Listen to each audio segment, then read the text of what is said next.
বিশ্ব বাংলা 24 বিশ্বায়নে বাঙালিয়ানা। আসসালামু আলাইকুম। বিশ্ব বাংলা 24 সংবাদ আপনাদের সবাইকে স্বাগত জানাচ্ছি। আমি সুমায়াতুন নূর।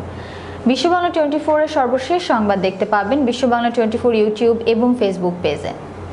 প্রথমেই জানিয়ে দিচ্ছি সংবাদ শিরোনামগুলো। নির্বাচনের ফলাফল ঘিরে এখন টানটান উত্তেজনা যুক্তরাষ্ট্রে। প্রতিনিধি পরিষদের নিয়ন্ত্রণ পেতে যাচ্ছে বাইডেন শিবির। নেভাদায় ট্রাম্পের ভোট গণনা বন্ধের আবেদন খারিজ। আদালতের 7 জন বিচারকের প্রত্যেকেরই খারিজের আদেশে স্বাক্ষর। ভোট চুরির চেষ্টা হচ্ছে বললেন ডোনাল্ড ট্রাম্প। হাড্ডাহাড্ডি লড়াইয়ে থাকা সত্ত্বেও এমন মন্তব্য। এবার বাইডেনের দিকে নজর দিল চীন। ডেমোক্র্যাট প্রার্থীকে নিয়ে নানা খবরে প্রাধান্য। ট্রাম্পের জয়ের জন্য ভারতের তামিলনাড়ুতে পুজো, রিপাবলিকানদের জয় নিয়ে প্রার্থনা। সন্ত্রাসবাদ মোকাবেলায় আইন কঠোর করেছে ফ্রান্স। শিগগিরই পার্লামেন্টে এ সংক্রান্ত বিল আনার আভাস।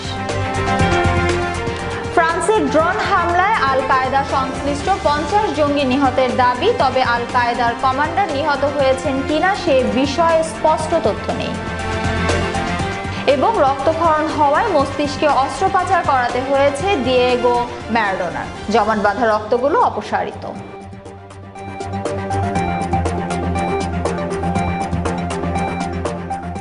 এবার বিস্তারিত সংবাদ। নির্বাচনের ফলাফল ঘিরে এখন টানটান উত্তেজনা বিরাজ করছে যুক্তরাষ্ট্রে। বার্তা সংস্থা এপির প্রজেকশন অনুযায়ী প্রেসিডেন্ট নির্বাচন এখন পর্যন্ত ইলেকটোরাল ভোটে এগিয়ে রয়েছেন ডেমোক্র্যাট প্রার্থী জো বাইডেন।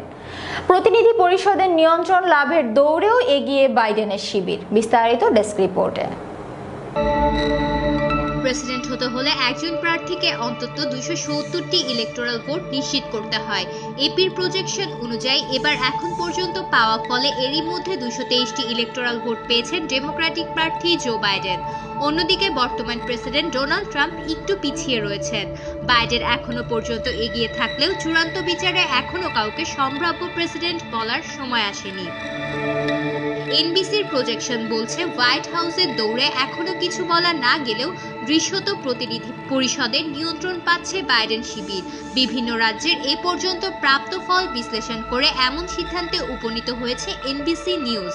তবে সিনেটের ব্যাপারে এখনই কিছু বলার সময় আসেনি। ব্যাটল গ্রাউন্ড ওয়াহাইও ও নর্থ ক্যারোলাইনাতে 7:30টার মধ্যে এবং পরবর্তী 5 ঘন্টার মধ্যে ভোট কেন্দ্র বন্ধ হয়ে গেছে। সর্বশেষে ভোট কেন্দ্র বন্ধ হয় আলাস্কাতে। ডেস্ক রিপোর্ট, বিশ্ব বাংলা 24।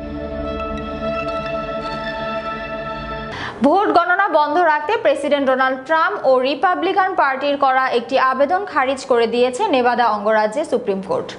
ক্লার্ক কাউন্টি নামের একটি অঞ্চলের নির্বাচন প্রক্রিয়া পর্যবেক্ষণের সুযোগ চেয়ে ওই আবেদন করা হয়।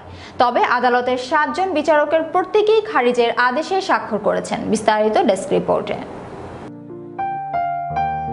ট্রাম্প এবং রিপাবলিকান পার্টির অভিযোগ, লাস ভেগাস শহরের অধীনে থাকা ক্লার্ক কাউন্টির কর্মকর্তারা বিপুল পরিমাণ মেইল-ইন, ব্যালট বা ডাকযোগে আসা ভোটের স্বাক্ষর যাচাই অনুরোধ রক্ষা করতে ব্যর্থ হয়েছেন। সেই যুক্তিতে তারা নির্বাচনের পর্যবেক্ষণের সুযোগ চেয়ে ততক্ষণ পর্যন্ত গণনা বন্ধ রাখার অনুরোধ দিয়ে আদালতে যায়। তবে নেভাদার সুপ্রিম কোর্টের বিচারকেরা সর্বসম্মতভাবে ভোট গণনা বন্ধ রাখার আবেদন খারিজ করে দেয়। তবে ট্রাম্পের প্রচার শিবির ও রাজ্য রিপাবলিকান পার্টিকে দ্রুততাতের যুক্তি তুলে ধরতে নতুন দিন নির্ধারণ করে দেয়। আগামী সোমবার বিবাদীদের যুক্তি শোনার দিন নির্ধারণ করেছে আদালত। ওই ক্লার্ক কাউন্টিতে 30টি ভোট কেন্দ্র অতিরিক্ত 1 ঘন্টা সময় খোলা রাখার নির্দেশ দিয়েছেন এক বিচারক। 1 ঘন্টা বিলম্বে এসব কেন্দ্র খোলা রাখা হয়েছে। ট্রাম্পের প্রচার শিবির অভিযোগ তোলার এই নির্দেশ দেওয়া হয়। 2004 সালের পর নেভাদা অঙ্গরাজ্যে কোনো রিপাবলিকান প্রেসিডেন্ট প্রার্থী জয় পায়নি। তারপরও এবারের ব্যাটল গ্রাউন্ড বা দোদুল্যমান রাজ্য হয়ে ওঠে এটি। জো বাইডেনের সুবিধা থাকার সুযোগ নষ্ট করতে সেখানে ব্যাপক তৎপরতা চালিয়েছেন ট্রাম্প। নির্বাচনের দিন স্থানীয় সময় বেলা 1টা পর্যন্ত সেখানে প্রায় 40,000 মানুষ ব্যক্তিগতভাবে উপস্থিত থেকে ভোট দিয়েছেন। ডেস্ক রিপোর্ট, বিশ্ব বাংলা 24। ফ্লোরিডার জয় নিশ্চিত করে প্রতিদ্বন্দ্বী প্রার্থী জো বাইডেনের সঙ্গে হাড্ডাহাড্ডি লড়াইয়ে আছেন ক্ষমতাসীন Republican president Donald Trump. Biden যেখানে 224টি ইলেকটোরাল ভোট নিশ্চিত করতে সমর্থ হয়েছেন, সেখানে ট্রাম্পের দখলে রয়েছে 212টি ইলেকটোরাল ভোট। এক টুইট বার্তায় তিনি অভিযোগ করেছেন বিরোধী শিবির ভোট চুরির চেষ্টা করছে। এরই মধ্যে ফ্লোরিডায় জয় নিশ্চিত করেছেন ট্রাম্প। বিরোধী পক্ষকে অভিযুক্ত করেও তিনি বলেছেন, আমরা জয়ের ব্যাপারে আশাবাদী, কিন্তু তারা ভোট চুরির চেষ্টা করছে। আমরা কখনোই তাদের সেটা করতে দেব না। নির্বাচন শেষ হওয়ার পরে ভোট গ্রহণ করা যায় না। প্রেসিডেন্ট নির্বাচিত হতে মোট 538টি ইলেকটোরাল ভোটের মধ্যে অন্তত 270টি নিশ্চিত করতে হবে। বার্তা সংস্থাগুলো জানিয়েছে ভোটের পরিবেশ ছিল উৎসাহপূর্ণ ও ইতিবাচক। পরিস্থিতি ছিল অনেক শান্ত। করোনা ভাইরাসের সংক্রমণ রোধে সামাজিক দূরত্ব ও স্বাস্থ্যবিধি মেনে ভোট প্রদান করেছে আমেরিকানরা। গত কয়েক মাস ধরে প্রধানত ডোনাল্ড ট্রাম্পের দিকে মনোযোগ ছিল চীন গণমাধ্যমগুলোর। ট্রাম্প কিভাবে করোনা ভাইরাস মোকাবেলা করেছেন, চীনকে নিয়ে তিনি কি মন্তব্য করছেন এবং যুক্তরাষ্ট্রে চলমান বর্ণবাদী উত্তেজনা, এসব বিষয়ে দেশটির পত্রিকাগুলো নিয়মিতভাবে ট্রাম্পের সমালোচনা করছিল। তবে এর অর্থ কিন্তু এই নয় যে ট্রাম্প জয়লাভ করুক, এটা চীন চায় না। চীন বরং তাকে আন্তর্জাতিক মঞ্চে একজন দুর্বল রাজনৈতিক প্রতিপক্ষ হিসেবে দেখে থাকে। আর চীনের সাধারণ মানুষ ট্রাম্পকে অপছন্দ করতে খুব পছন্দ করে। কিন্তু আচমকা চীনের নজর সরে গেছে ট্রাম্পের ডেমোক্র্যাট প্রার্থী প্রতিদ্বন্দ্বী বাইডেনের দিকে। দেশটির মিডিয়া আউটলেটগুলোতে দেখা যাচ্ছে বাইডেনকে নিয়ে নানা খবরের প্রাধান্য পেয়েছে। খবরে বলা হচ্ছে মার্কিন সংক্রামক রোগ বিশেষজ্ঞ ডক্টর অ্যান্থনি ফাউচিকে বরখাস্ত করতে চান না জো বাইডেন, বরং তাকে তিনি নিয়োগ করতে চান। নানাভাবে বাইডেনকে প্রাধান্য দিয়ে সংবাদ প্রচার করা হচ্ছে। সিসিটিভিতে বাইডেন লেখা মাস্ক পরিহিত এক নারী সাক্ষাৎকারও প্রচার করা হয়, যেখানে ওই নারী বলেন বয়স্ক যে মানুষরা ভোট দিতে আসবেন তাদের নিয়ে তিনি উদ্বিগ্ন, কারণ তারা বাইরে বন্দুকধারী একদল লোককে দেখে তারা দুশ্চিন্তায় পড়ে যাবেন।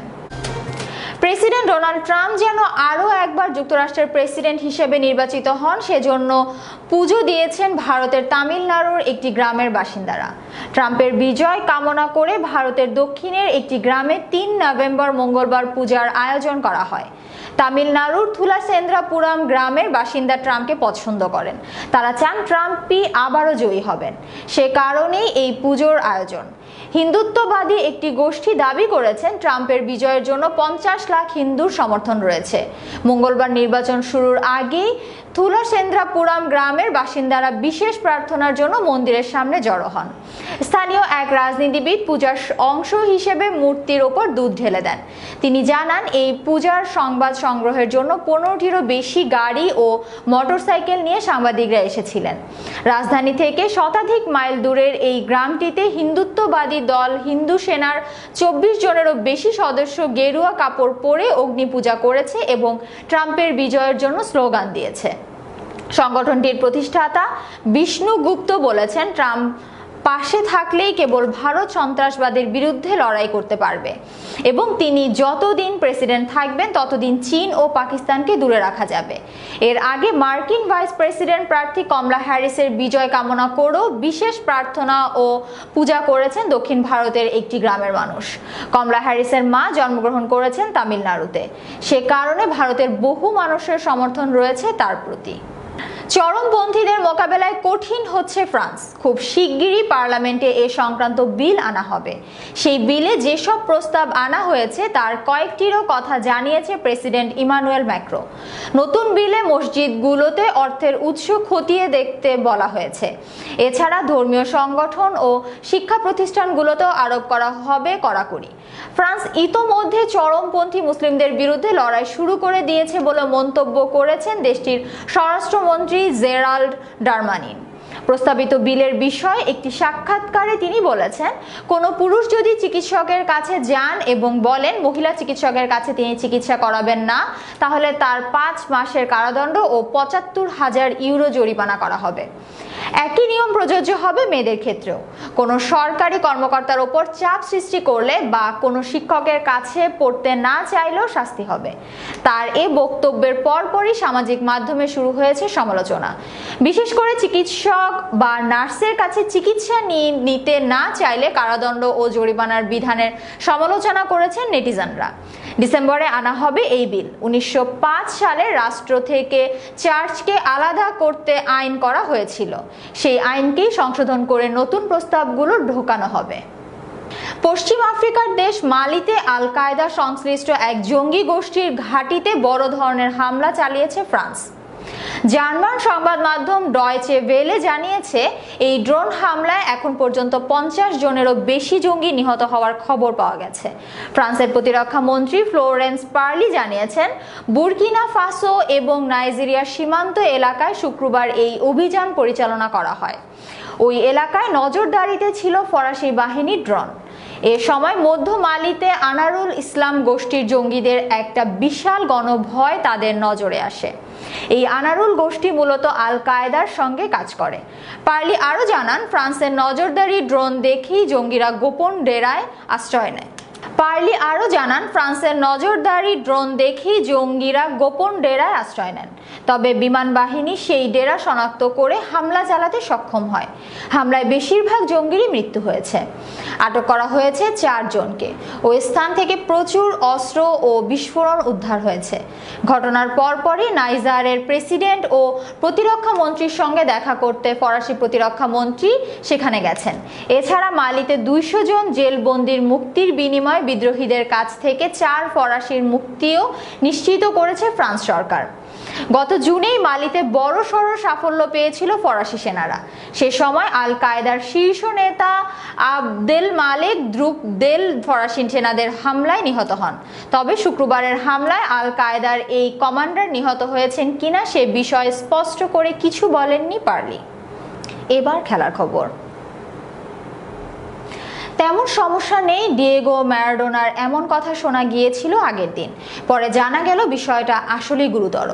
মস্তিষ্কে রক্তক্ষরণ হওয়ায় অস্ত্রোপচার করাতে হয়েছে 1986 বিশ্বকাপ জয়ী এই তারকার।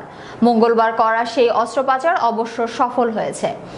সফল অস্ত্রোপচারের পর তার চিকিৎসক লিওপোল্ডো লুক বলেছেন, তার জমাট বাঁধা রক্তগুলো অপসারণ করা হয়েছে। ম্যারাডোনাও সার্জারিটা ভালোভাবে সহ্য করেছে। সর্বশেষ শুক্রবার নিজের জন্মদিন উপলক্ষে জনসম্মুখে এসেছিলেন আর্জেন্টাইন কিংবদন্তি। এরপর তার দল জিমনাসিয়া লা প্লাতার লিগ ম্যাচে উপস্থিত হয়েছিলেন ঠিকই, কিন্তু বেশিক্ষণ থাকতে পারেননি। শুরুর আগে অসুস্থতার কারণে মাঠ ত্যাগ করে গেছেন। ম্যারাডোনার অসুস্থতার খবর অনেক ভক্ত ভিড় জমিয়েছেন বুয়েন্স এইরেসের আলিভাস ক্লিনিকে, যেখানে ম্যারাডোনা এখন ভর্তি আছেন। সোমবার প্রথমে ভর্তি হয়েছিলেন লা প্লাতার ইপেন্সা ক্লিনিকে। তখন তার মাঝে রক্তশূন্যতা, পানি শূন্যতা, অবসাদের শারীরিক জটিলতাগুলো ছিল। পরে মঙ্গলবার এমআরআই করালে তার মস্তিষ্কে রক্তক্ষরণ ধরা পড়ে। আর্জেন্টাইন কিংবদন্তির বর্তমান অবস্থা নিয়ে লিওপোল্ডা বলেছেন, ডিয়েগোর অবস্থা এখন নিয়ন্ত্রণে। শরীরে কিছু জটিলতা আছে যেগুলো কাল হয়তো নিরীক্ষণ করা হবে। তার হাসপাতালে থাকা নির্ভর করছে শারীরিক অবস্থার উপর। তবে তার সুস্থ হয়ে ওঠার প্রক্রিয়াটা দ্রুত গতিতে হচ্ছে। সার্জারির পর যেভাবে সে সাড়া দিয়েছে তা আশাব্যঞ্জক। সংবাদের একেবারে শেষ পর্যায়ে চলে এসেছি আমরা। এতক্ষণ সাথে থাকার জন্য ধন্যবাদ সবাইকে। আরও একবার বিশ্ববাংলা 24 দেখার আমন্ত্রণ জানিয়ে শেষ করছি এখনকার সংবাদ আয়োজন। করোনা ভাইরাস থেকে বাঁচতে স্বাস্থ্যবিধিগুলো মেনে চলুন, নিরাপদ ও সুস্থ থাকুন। আল্লাহ হাফেজ।